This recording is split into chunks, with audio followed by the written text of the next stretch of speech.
We're talking football, and I know you want to talk about the Premier League, but I want to talk about Luis Rubiales. Yes.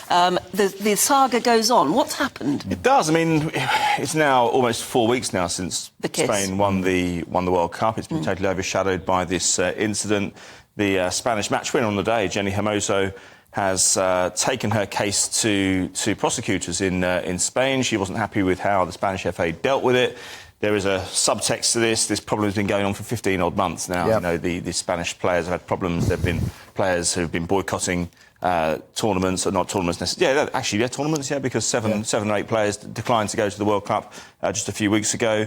And so she's taken the issue to court. I don't think she really felt that the Spanish FA, which have proved pretty inept in the last few months, were dealing with it properly.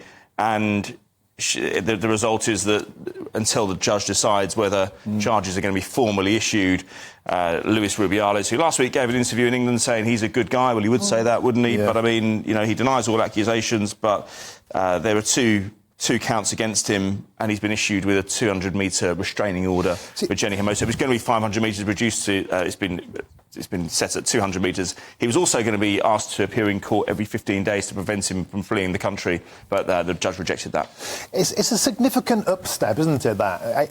A restraining order implies that this is something much more nefarious, like stalking, or he's actually going, he's pursuing her. That's not... Is that the case, or is this just like a formal, if you like, escalation of matters so it's taken more seriously? Yeah, I think that's probably what it is, Martin, although you never know. Once you get into court, all sorts of stuff can come out. You know, I mean, this isn't just Jenny Hermoso's case. There could be other people called to be giving evidence. We don't know what's going to come out. This is very much a preliminary stage at the moment, but that's where we are at the moment. It's a restraining order. He's not allowed within 200 metres of the player. She insists through her lawyer yesterday that the kiss was non-consensual. She's maintained that all along. So that's where we are with it. OK, so, of course, the Premier League returns today after the international break. A week to forget for Harry Maguire. He had a nightmare against Scotland. Man United back in action today, facing Brighton. That could be a tough game. Shouldn't be, but it could be a tough game for them. Brighton have won their last 3 games against Manchester United. Their manager, Roberto De Zerbi, is saying, why should we be considered underdogs for this game? We've won our last 3 games against Manchester United, finished higher than them in the league last season.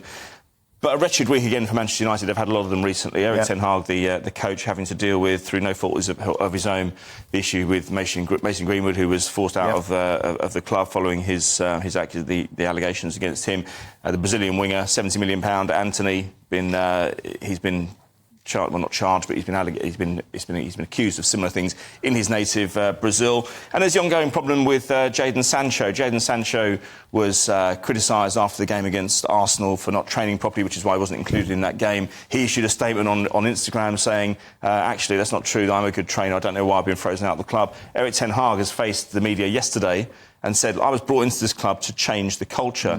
Now, the issue here is, Anne, if somebody's brought in to change a culture because they're not happy with it and they want more from their players, and you present yourself as this disciplinarian, you've dealt with these 2 problems. 2 of them we mentioned were no fault of his own, but Harry Maguire, as we mentioned, stripped him of the captaincy. Ronaldo ushered him out of the club last year, and then now he's got this issue with Jadon Sancho. The quid pro quo surely is that you have to show a significant degree of improvement on the pitch to show that your strategy is working. I'm not seeing that enough right now. They've won 2 and they've lost 2 so far. And as Manchester United manager, it's no good kind of comparing yourself or acting like Alex Ferguson. He's a disciplinarian, different time, of course, unless you get results on the pitch. They need a win today because, as I say, it's the pressure's building up. And at a club like Manchester United, they've shown in recent years they're prepared to dispense with managers.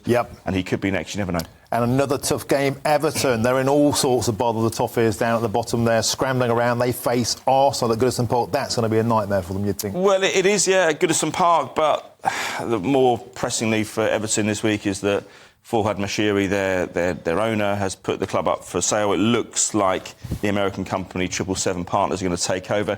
Strong doubts about who these people actually are. They own 9 other franchises around the world. Lots of fans of those clubs are saying, well, they're not very good owners.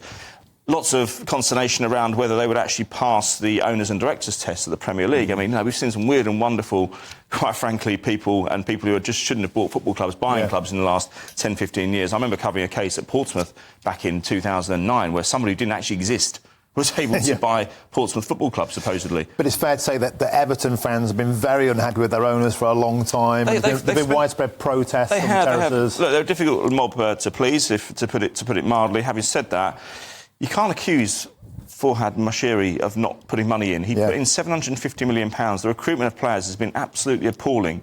And as another radio broadcaster once put it, they've spent £500 million. In fact, no, increased that now to £750 million to get absolutely nowhere. And they're struggling as much now. They've been in relegation battles for the last 2 seasons, and it looks very much as if they're going to head that way now. Well,